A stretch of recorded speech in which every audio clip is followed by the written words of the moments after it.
a imaginação é muito mais importante que o conhecimento.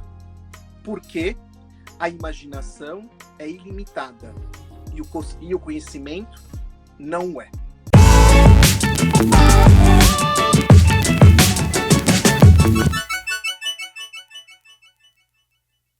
Mestre, doutor em educação, Dr. Ilan Bremner, ele é considerado um dos maiores escritores, autores mais importantes de livros infantis no Brasil. Ele é psicólogo, palestrante. Muito obrigado por estar aqui no nosso Papo com Palestrante. O prazer é todo meu. Imagina, é um prazer, saudade de você. A gente tá com saudade de todo mundo, não tá, Ilan? Fala a verdade. Tá. Eu tô até com saudade. Eu tô até com saudade do meu corpo, né? Porque eu tô tão gordo, mas engordei tanto. A saudade até do corpo, né? Cara, engordei demais, não consigo parar de comer. Eu tava aqui fazendo outra coisa antes de a gente falar, trabalhando, comendo chocolate. Tô o dia inteiro assim, trabalhando, comendo e tudo mais. É uma coisa impressionante. Não, e não pode andar, não pode correr, não pode não sei o que.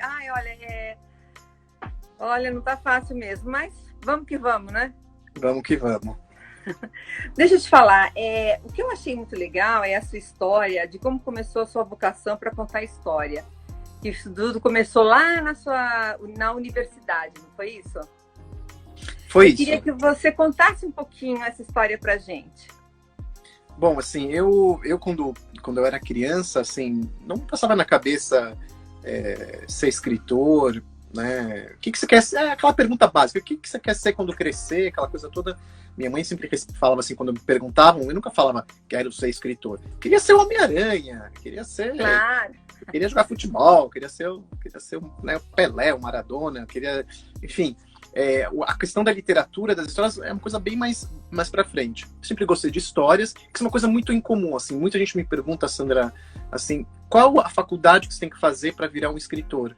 E eu falo, não existe. Assim, os melhores escritores do mundo, que eu gosto de todos os cantos do mundo, são de diferentes assim, formações. Você tem médicos, escritores belíssimos, você tem filósofos, você tem jornalistas, você tem economistas, você tem psicanalistas, você tem gente que nunca pisou numa universidade. Mas o que une todos os escritores? Isso sim, que une. São grandes leitores. O que une grandes escritores são que todos eles... Eu não conheço nenhum escritor que não seja um amante da leitura. E eu fui um amante da leitura, mas não passava na cabeça ser escritor. Eu gostava de ler, enfim, coisa meio normal. Quando eu fui fazer psicologia aqui na PUC, aqui de São Paulo, não sou mais psicólogo atuante, tá? É minha formação, mas eu não atuo mais como psicólogo. Mas eu fui no primeiro ano da faculdade, fui trabalhar para ajudar a pagar a mensalidade. Sandra, muito caro a mensalidade da PUC, muito caro. Continua caro, se há 30 anos era caro, continua a mesma coisa, né? Então, assim, aí eu fui lá, né, vou trabalhar, que a coisa tá pesada aqui. O que eu vou fazer da vida? Bom, trabalhar, tô na psicologia, talvez com educação, com criança, vamos ver o que tem aí. Aí eu achei um lugar para trabalhar num projeto de educação, pagava um salário mínimo, foi minha primeira carteira registrada, o salário mínimo e tudo mais. Falei, ajudar bastante, né? Ia tudo, né, pra faculdade, mas tava ótimo, né? Tinha que trampar. Eu também, eu trabalhava para pagar minha faculdade, era o salário inteiro para faculdade. Salário inteiro. Mas não me arrependo, nossa. E não ganhava pouco, mas era muito caro. É caro. E não me arrependo porque, imagina, devo tudo mas tem que fazer isso mesmo, né? E aí eu falei, fui trabalhar nesse projeto de educação, eu fui ser estagiário e a professora falou, Ilan, no primeiro dia de trabalho eu caí de paraquedas, nunca tinha trabalhado com criança, nunca tinha pensado em nada de trabalhar com criança, com nada. Ela falou assim, Ilan, olha, agora é hora do recreio, eu vou tomar um café, você vai ficar aqui no pátio olhando as crianças. Eu falei, não vou fazer isso não. Falou, não, você vai. Eu falei, mas eu nunca fiz isso na minha vida, meu primeiro dia de trabalho. Você vai fazer sim, meu filho. Eu falei, mas se acontecer qualquer coisa, eu falei assim, você grita, porque eu vou estar aqui do lado. Ela tava do lado mesmo, né? E eu fiquei apavorado, fiquei olhando aquelas crianças de 3, 4 anos correndo de um lado pro outro e rezando por dentro. Que não se aproximem, por favor, Deus. Só que as crianças sentem o medo dos adultos, né? Nós exalamos hormônios do medo. 3 meninas se aproximaram e falaram assim pra mim, uma em particular se aproximou e disse assim, Ilan, falou, meu Deus, eles falam, ainda eles falam. Falei, o que você quer? Assim, você conta uma história pra gente? Eu falei, ó, não sei contar, falei a verdade, não sei contar história. Você não sabe? Eu falei, não sei, tipo, querendo me livrar da situação, né? Vai embora, pelo amor de Deus. Aí a menina insistiu, ainda bem que ela insistiu, falou assim, mas Ilan, a gente quer uma história. Eu falei, mas eu não sei. E ela falou uma palavra, então, uma palavra que mudou minha vida. Essa menina tá falando com você agora, né? Por causa dessa menina, eu tô aqui falando sobre isso, sobre a minha carreira, a minha vida toda, assim. Ela falou assim, se você não sabe, aí veio a palavra que mudou minha vida, inventa. E quando ela falou essa palavra inventa, eu com meus 18 anos, né? Parece que eu tava preparado para aquele momento, assim, desde o meu nascimento, veio aquela epifania. Epifania significa luz, né? Uma revelação. E, gente, foi tão forte aquilo que eu falei, senta. As 3 meninas de 4 anos se sentaram. Eu comecei a inventar uma história que não sei de onde que saiu essa história. E eu pisquei o olho, depois de 5 minutos, eram 3, né? Eu vi que eram 6 crianças. Falei, meu Deus, o milagre da multiplicação. Eu ia contando e elas iam se aproximando de mim. E no final tinham como 40 crianças boquiabertas me ouvindo. Eu também estava boquiaberto. O que estava acontecendo? E no final daquele momento, que realmente marcou muito a minha vida, muito demais, eu fiz as perguntas corretas. Eu sempre mudei a minha vida, a minha trajetória com perguntas, nunca com respostas, né? Esse pessoal que é muito sabidão, que sabe de tudo, eu nem gosto muito, sabe? O cara sabe, não tem poro, o cara é uma pedra, não sabe. Tem um conto do Borges, do Jorge Luiz Borges, que chama Funes o Memorioso. Quem tá ouvindo aqui, a gente pode procurar Funes o Memorioso, que é a história de um cara que tinha uma memória, que sabia de tudo, sabe tudo. Ele não esquecia nada, desde o nascimento até a morte, e a vida dele era um inferno, não tinha espaço para mais nada, você não tem espaço para se movimentar. Aquilo lá, você é uma... Né, então, o esquecimento, ele é fundamental também, a memória e o esquecimento. Então, eu fiz perguntas, falei assim, por que eu gostei de contar a história? Por que elas gostaram de ouvir? Eu lembro dessas perguntas. Por que elas gostaram de ouvir? De onde eu tirei essa minha história? Porra, eu nunca contei na minha vida. Mas você lembra qual foi a história? Não, ela foi publicada. Eu tenho publicada. Tá aqui, ó. Essa história ela é publicada. Hoje em dia tá numa edição nova. Essa história aqui tem 30 anos. Que é esse aqui, ó. Chama O Pó do Crescimento, né? Essa história. Gente, olha que legal. E aí, quer dizer, aí eu perguntei, por que eu gostei de contar? Por que elas gostaram de ouvir? Aonde eu posso encontrar mais histórias?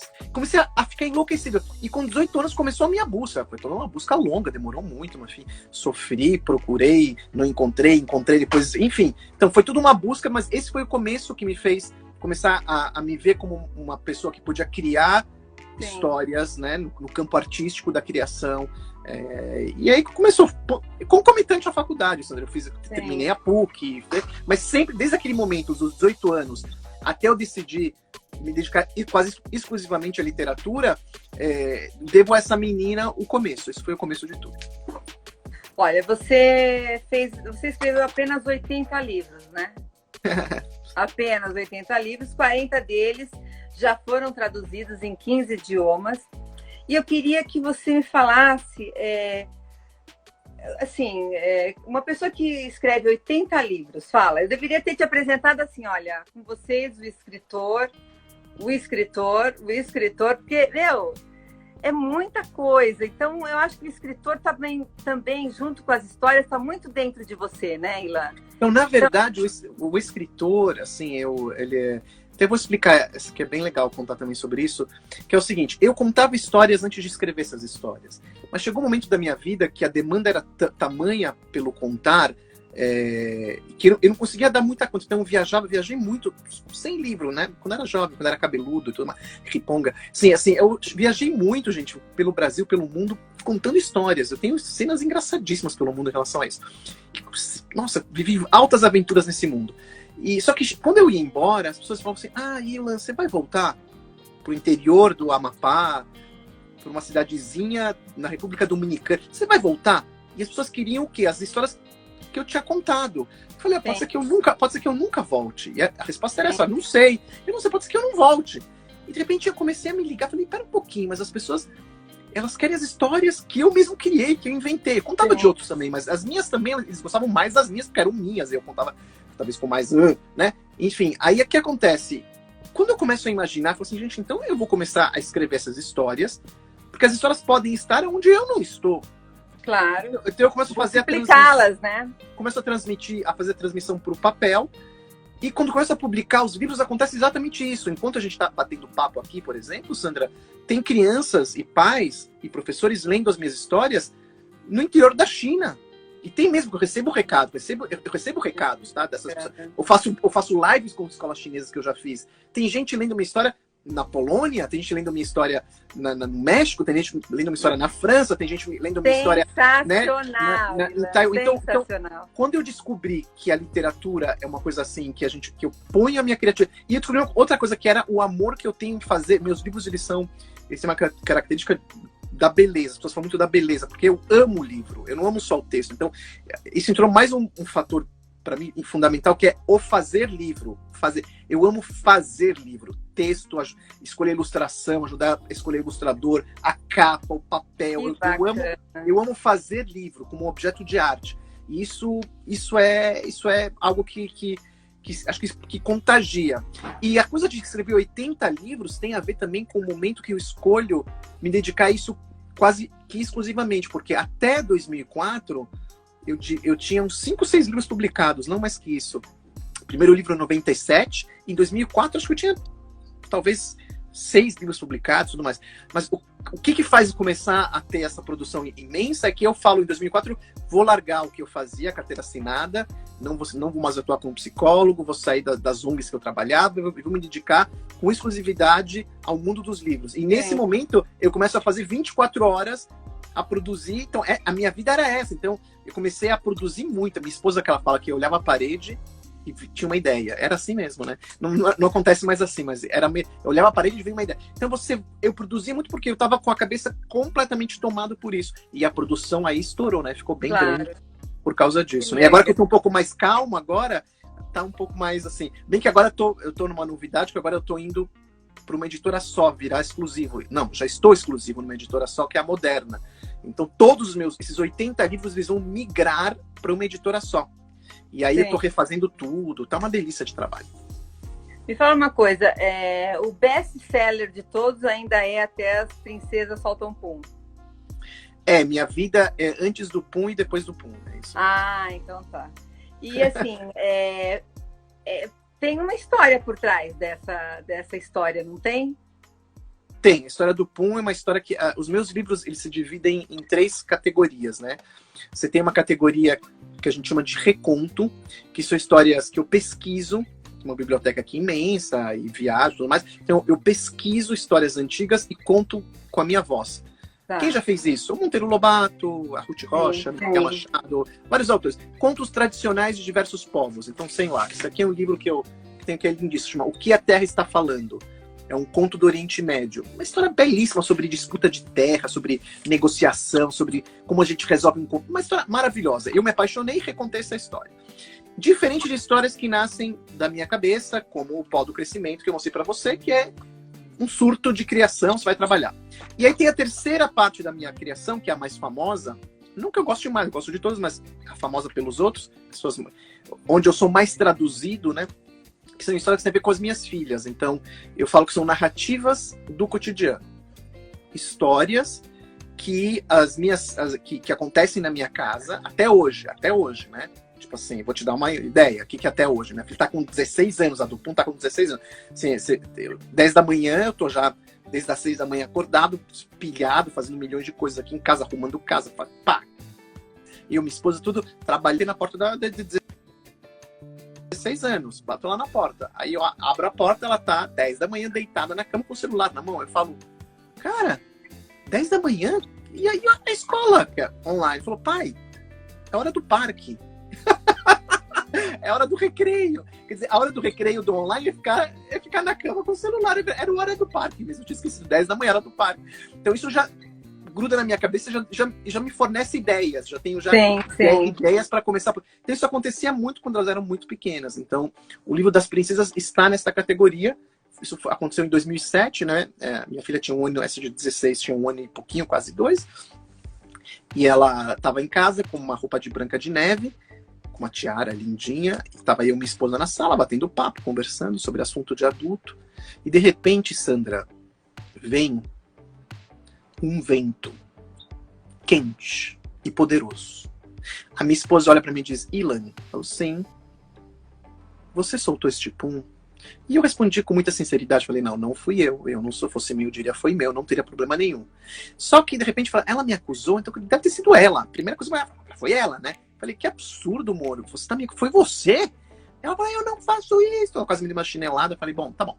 Você não fez, eu também não fiz, então quem fez esta bomba nuclear? E, de repente, te lembrou de uma terceira pessoa, que era a nossa filha, de 1 ano e meio, linda, maravilhosa, continua linda, roupa de Branca de Neve. A gente olhou pra ela com uma cara de peidorreira, uma cara... Tinha sido ela, uma certeza absoluta. Uma cara assim... Falei, meu Deus, como pode ser tão pequena, tão linda e tão poderosa? A gente riu daquela situação, ela não gostou, começou a chorar. A mãe pegou no colo e falou, porque ela estava com uma roupa de Branca de Neve. A mãe falou, não chora, filha, até as princesas soltam pum. Ai, que sensacional. Repete, eu falei assim, repete. Ela repetiu e é pedrinha que cai no lago. Aquilo expandiu a minha mente, eu fui produzir ficção, criei um livro de ficção, mas o pontapé inicial é exatamente isso. Eu tenho muitos e muitos livros assim, muitos assim. Que legal, nessa. E me fala, quando é que começaram as palestras, os convites de palestras? Olha, assim, é engraçado que desde o começo, quando eu comecei a contar histórias, é uma coisa bem legal isso. Acho que as pessoas podem se identificar também, quem está começando, fazendo oficina ou palestras. Cara, eu tinha 18, 19 anos, comecei a contar histórias com 18, eu contei como, né? E não parei mais. E na época tinha poucas pessoas de referência nessa área. Tinham pouquíssimas, hoje em dia é um monte, né? Mas na época tinha uma ou outra, Regina Machado, tinha algumas pessoas que eram bem conhecidas, mas ninguém falava sobre isso. E tinha pouca gente dando oficina. E eu com 20 anos, sei lá, 20 e poucos anos, me convidaram para dar uma oficina no Mackenzie. O pessoal louco, cara. Eu tava no momento de aprendizagem. Eu falei, vou me meter a cara. E dei uma oficina e... Como os caras me chamam pra dar oficina com 20 anos. Sim, assim, porque tipo, não tinha gente que tava fazendo isso, tinha poucas pessoas fazendo isso. E foi o máximo. E eu falei pra turma, falei, vou aprender com vocês aqui. Foi uma baita oficina, eu fui completamente aberto também, aprendendo. Eu sempre fui muito curioso e muito estudioso. Então, claro que eu estudei muito. Eu sou uma pessoa muito estudiosa até hoje, adoro estudar. Mas, assim, não tinha tanta experiência assim. Então, a minha experiência primeira de entrar em público e fazer, acho que foram com essas oficinas, né? Ligadas ao mundo do contar histórias. Depois, quando eu migrei para o mundo da literatura, eu também fiz muita formação, aí já em um outro campo profissional. Eu dei milhares de horas, Sandra, milhares de horas. Isso me preparou para as palestras também, de formação num projeto chamado Biblioteca Viva, da Fundação Abrinq. Então, eu fazia formação de 48 horas para professores, para médicos, tudo para ensinar as pessoas a lerem histórias em hospitais, em creches. Olha, que legal. Passei milhares de horas lendo em hospitais, em tudo que é campo que você possa imaginar, desde a quimioterapia, da ortopedia, hospitais assim, de todas as áreas, para crianças, para bebês, neonatal. Fiz isso também no creche, centro de juventude, FEBEM. Então, eu passei milhares de horas, além de praticando o que eu estava fazendo como formação, formando também. Então, isso me preparou para as palestras. Então, quando as pessoas começaram a me convidar para palestrar, aquela coisa de 1 hora, 1h30, aquilo eu meio que tirei, né, bem fácil, porque eu já estava preparado desde os meus 18, 19 anos para me encontrar com o público, né? E aí eu fui afinando. E as palestras foram surgindo de uma forma espontânea, no primeiro momento na área de educação, claro. Então, eu palestrei como palestrante em várias universidades, aqui no Brasil, fora do Brasil também. Palestrei em escolas e mais escolas, continuo palestrando em escolas. E aí, para o mundo das empresas, eu comecei a entrar mais a fundo no começo dos anos 2000, mais ou menos, quando eu comecei a trabalhar não sei se você conhece, eu já trabalhei com a Mana Key, né, que é também uma de executivos, né, a Mana é uma empresa que fica lá na Granja Viana, e aí eu dava uma palestra inicial, depois o pessoal que ia lá me levava para palestrar, então eu palestrei em milhões de empresas, mas sempre nesse foco de narrativas, de história, histórias, da importância da literatura na vida das pessoas, como a gente pode usar as histórias de uma forma tão bacana, tão legal do nosso dia a dia. Sempre parece muito legais. Parecerem, nossa, em bancos mais variados e petroquímicas, Petrobras e outras coisas. E palestrei em, nossa, assim, empresas de banco, empresas tudo assim... Tudo é canto, né? Tudo que é canto. E tudo falando de histórias, né? Com as histórias, né? Eu queria, assim, eu sei qual é a sua estrutura familiar, mas eu queria que o público soubesse como é que é a tua estrutura familiar, se você pudesse falar um pouquinho sobre a sua rotina, o que o Ilan gosta de fazer, se você tem algum hobby, né, alguma coisa que você curte fazer na hora que você tem tranquilidade. Me fala um pouquinho do Ilan agora.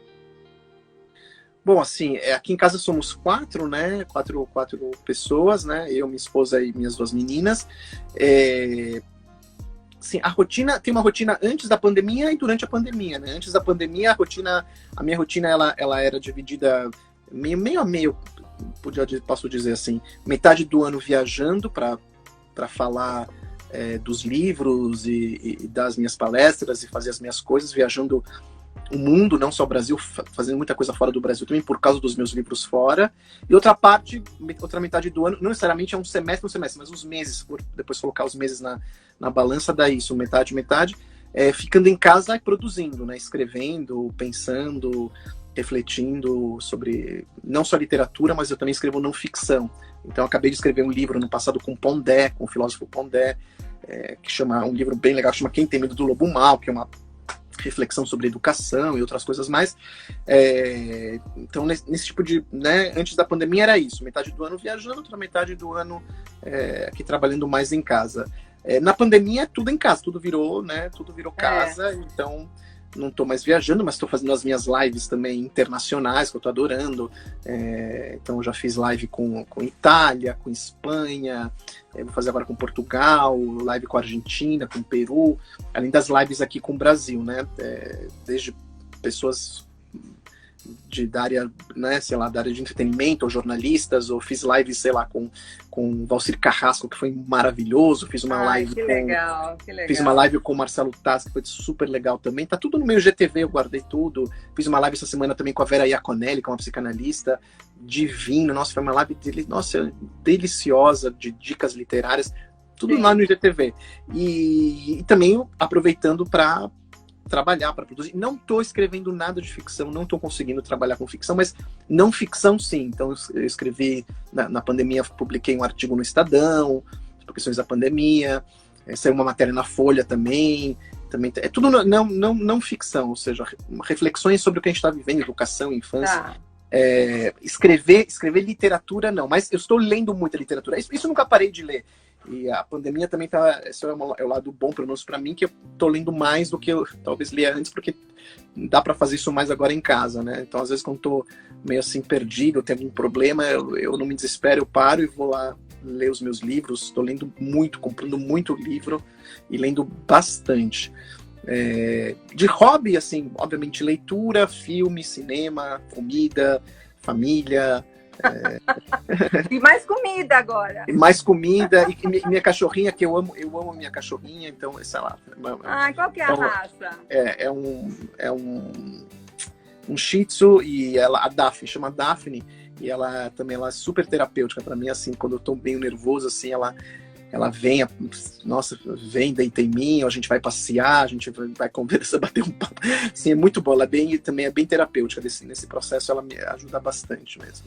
Que legal. Ilan, assim, um cara que viajou o mundo todo e que já tem toda a história que você tem, você poderia falar alguma história engraçada ou inusitada que você passou na sua vida toda aí e contar essa historinha pra gente, curtinha? Posso, claro. Sim, quando eu comentei com vocês, no começo da minha carreira, eu viajei bastante nesse mundo do contar histórias. E eu fui para um festival, talvez um dos mais lindos do mundo, que chama Los Silos, que fica em Tenerife. E Ilhas Canárias, um paraíso na Terra. Quem não conhece as Ilhas Canárias, se um dia puder conhecer, Tenerife, é uma coisa de louco, né? Realmente um lugar surreal. Faz parte da Espanha, mas está na mesma linha que a África, né? São ilhas e tudo mais. E eu fui lá fazer tinha um festival, participar de um festival, dei algumas palestras, fiz algumas conferências também. E numa dessas conferências, numa universidade em Tenerife, sala lotada de jovens, de alunos, muito engraçado. E eu contei uma história, e a história era mais ou menos assim. Era assim a história, depois vou contar o que aconteceu. Foi demais. A história fala sobre Buda, né? E Buda tá meditando com seus alunos embaixo de uma árvore, de madrugada, 5 da manhã. Chega então um homem, um estrangeiro, uma lamparina, porque estava ainda escuro, assim, identifica Buda, Siddhartha, todos os alunos meditando, Aí ele diz, mestre, aí o Buda abre os olhos, né, obviamente, diz, pois não. Olha, que bom que encontrei, tem uma pergunta para te fazer. Pode fazer. Deus existe? O Buda olhou para o homem e falou, sim, Deus existe. Ah, tá bom, obrigado. Aí ele foi embora, passa um tempo, à tarde, eles continuam meditando, passa um segundo homem, reconhece Buda. Buda, sim. Posso fazer uma pergunta? Pode. A mesma pergunta. Deus existe? Olha pra ele. Não.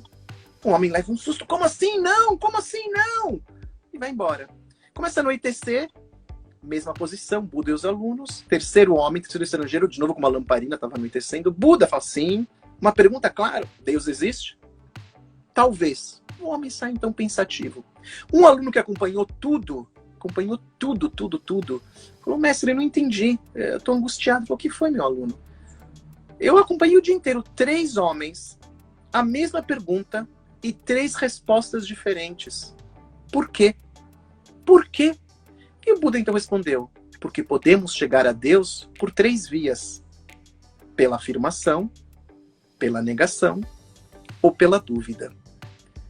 Então, eu contei essa história, e quando eu estou lá contando a história, a primeira parte, tudo legal, né? Sim, aí vai embora. Aí chega a segunda parte, tá todo mundo lá, todo mundo quieto, assim, com aquela vibração que eu adoro nesse momento, todo mundo na mesma vibração. Aí eu falo assim, então, Buda, Deus existe? Aí o Buda olha para ele e fala, não. E quando eu falo não, Sandra, te juro, tem um blackout, a luz apaga. Não, a luz do apaga. Aí eu olho pra cima na hora. Isso acontece, tem vários casos assim. Eu olho pra cima e falo assim, tá bom, você existe. E a luz volta. Você tá brincando? Não tô brincando. Cara, mas o auditório caiu abaixo. Aí todo mundo achou que tinha sido uma combinação com alguém. Sim, mas não tinha nem mesa de luz. Era uma sala de auditório, mas sem controle, sem nada. Tinha acabado a luz mesmo, não tinha como apagar a luz, né? Tinha dado um blackout mesmo, né? E aí eu incorporei isso na história. E eles acharam que alguém foi lá e falou, não apagou. Eu falei, Deus existe? Não. Aí fez, escuro. Eu falei, tá bom, meu, você existe. Voltou. Cara, é demais, né? É demais. Essa história tem que contar. Muito legal, muito legal. Olha... eu queria, assim, uma pessoa que conta tantas histórias, eu gostaria de saber o que te inspira, Ilan? A vida me inspira. Me inspira as formigas e não os elefantes. Eu não gosto dos... Né? Adoro o bicho elefante, mas a metáfora do elefante é o grande, que chama atenção. E eu não o que chama muito atenção, todo mundo vê, né? Então eu tava outro dia fazendo uma live, estava comentando, acho que foi com professores, feito bastante live com professores, comentando que aqui em São Paulo, quando eu comecei a dirigir, e eu comecei a passar pelas pontes, né, os viadutos, uma coisa horrorosa, né? Quem não mora em São Paulo, horroroso, tudo mal cuidado, ninguém sabe cuidar das pontes aqui. E aí comecei a reparar que as pontes, coisas feias, pontes feias, tinham rachaduras, não sei o que lá, e nas rachaduras sempre eu observava, isso desde que comecei quando comecei a dirigir, até hoje eu continuo não mudando. Comecei a reparar árvores e plantas nessas rachaduras. Então, naquela feiura toda, eu falo, gente, como pode ter uma planta tão linda? Porque estava parado no trânsito, eu via lá. Tinha mini árvores, mini bonsais saindo. Começa a reparar nisso, Sandra. É impressionante. Saindo das. Eu falei assim, não, eu vejo. Olha... Isso, na realidade, é bonito, mas faz muito mal para as pontes, né? Terrível. Sim. Mas a minha cabeça estava. Obviamente que racionalmente eu sei disso, mas a minha cabeça era: olha como na feiura. Bonito. Olha como na feiura tem a beleza. Olha como que a vida sempre dá um jeito de brotar. Porque para brotar uma árvore lá, uma planta, um passarinho fez cocô. Porque é assim que acontece, fez cocô, porque ela comeu uma sementinha, fez um cocôzinho na fresta, junto veio uma terrinha, aí choveu, começou a nascer. A vida sempre dá um jeito de se manifestar. Então, na feiura, é como eu brinco às vezes, quando no estrume do cavalo ou da vaca, às vezes nasce uma linda flor. Então, o que quer dizer isso? E o meu olhar tá para isso, entendeu? Tá para essas coisas pequenas. É isso mesmo. Eu adoro. Então, e aí do caos vem a beleza, vem a ordem, esse paradoxo da vida. Então, o que me inspira é a vida. E a vida, de novo, não as grandes coisas. E acho que por isso que as pessoas se identificam tanto com os meus livros, quando eu tô lá fora, eu falo, nossa, isso vale pro Brasil ou fora? Ilan, parece que você conhece a minha casa, parece que você tá falando coisas que acontecem. Isso, pessoas que tão distantes daqui, milhares de quilômetros. Eu falo, não, nunca fui para sua casa. Eu conheço a minha casa, mas quanto menor quanto mais particular esse meu olhar, mais universal ele é. Quanto mais eu tô falando... Tem um filósofo, um pensador, que é um dos meus preferidos, um dos caras mais importantes dos últimos 500 anos, que é o Michel Montaigne. E o Michel Montaigne, ele leia uns ensaios de Montaigne, e o Michel Montaigne, ele fala que se você conhecer profundamente a você mesmo, mas profundamente, sem medo, porque dá medo, a gente olhar para dentro dá medo, tá? Então ele fala, mas se a gente se conhecer profundamente, a gente vai conhecer toda a raça humana. Eu concordo 100% com eles. Quer conhecer toda a raça humana, como ela é, em qualquer canto do mundo, mergulhe para dentro de você. A gente vai ter coisas muito parecidas, de ruim e de bom.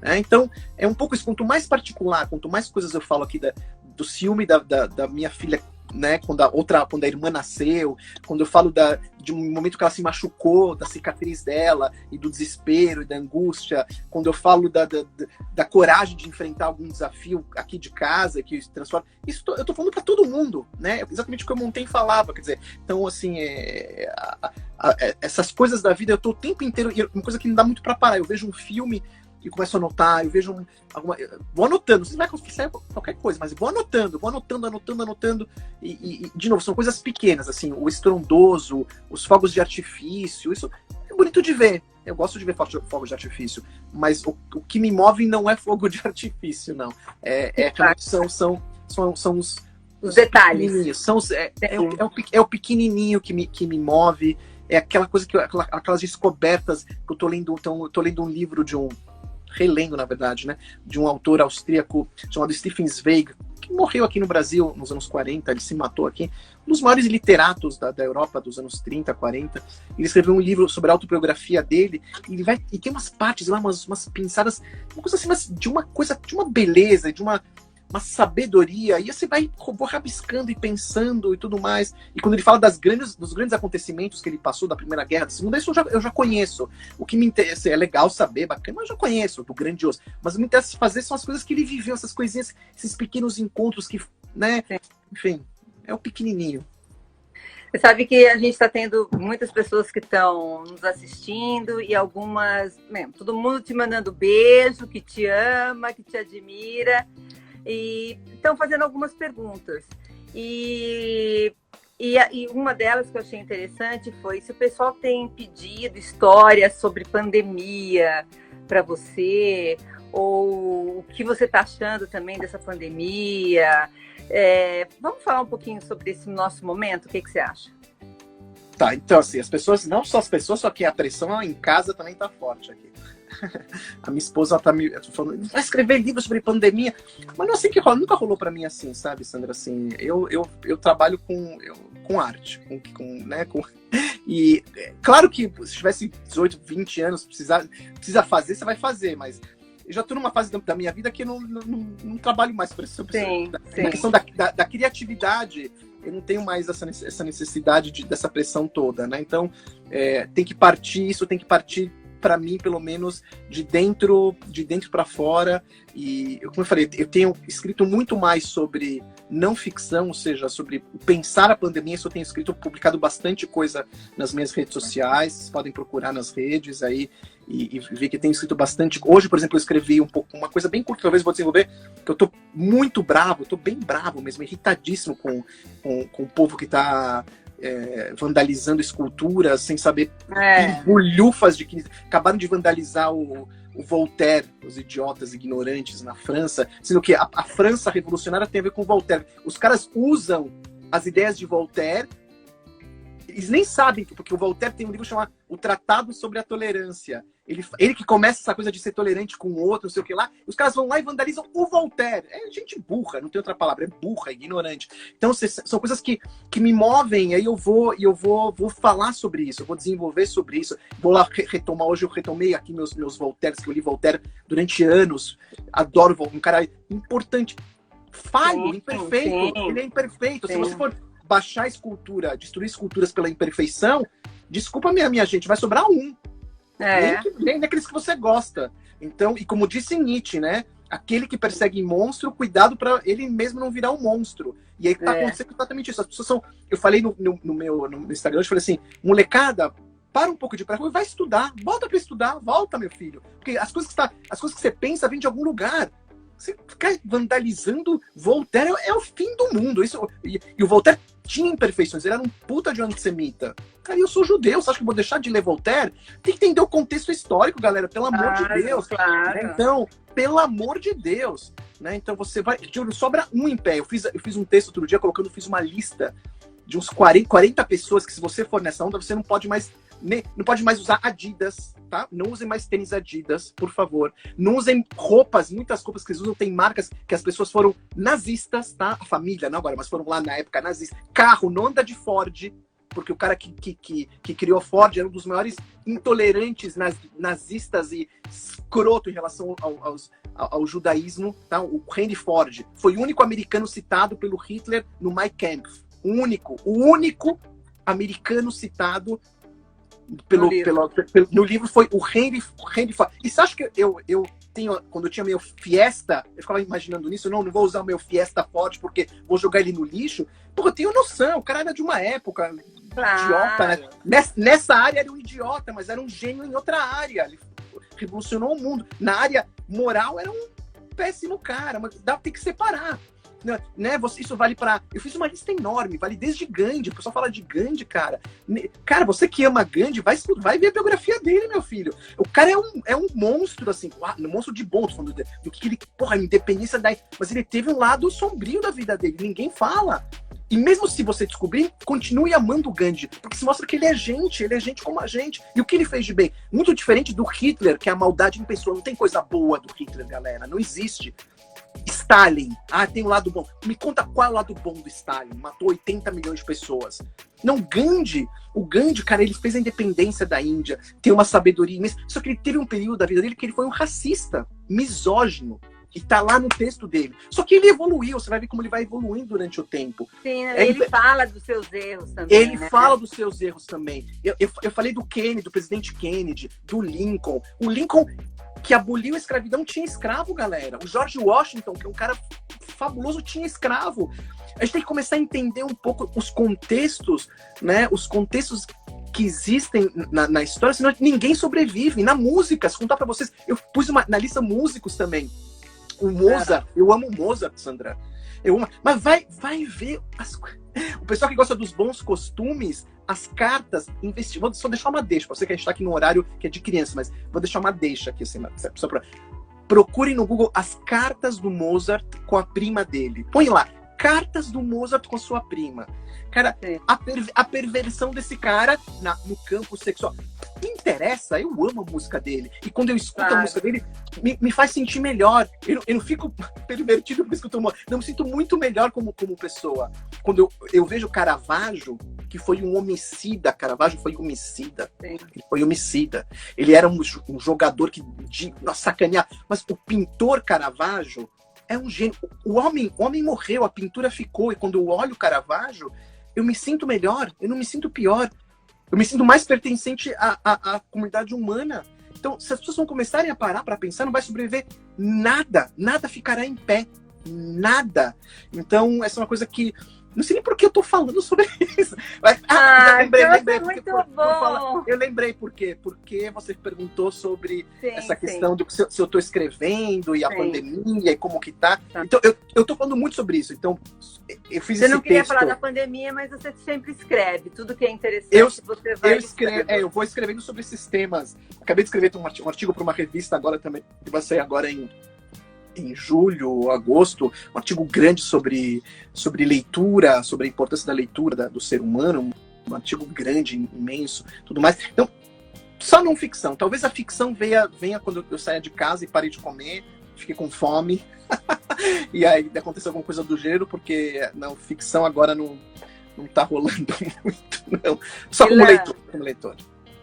Olha, eu vou pedir uma dica, tá? Eu termino sempre o papo com o palestrante pedindo que o palestrante dê uma dica, ou que você fale em suas palestras, ou que seja uma coisa que você acredite, como você está falando agora, pessoal, sei lá, leiam, né?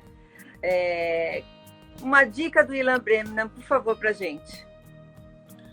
Ó, eu vou fazer uma paráfrase Paráfrase, talvez se você lembra a citação direitinho, não é nem paráfrase. Não sei se vou lembrar direito a frase dele, mas é do Albert Einstein. Esse também, não descubram a biografia dele, vocês vão ficar também.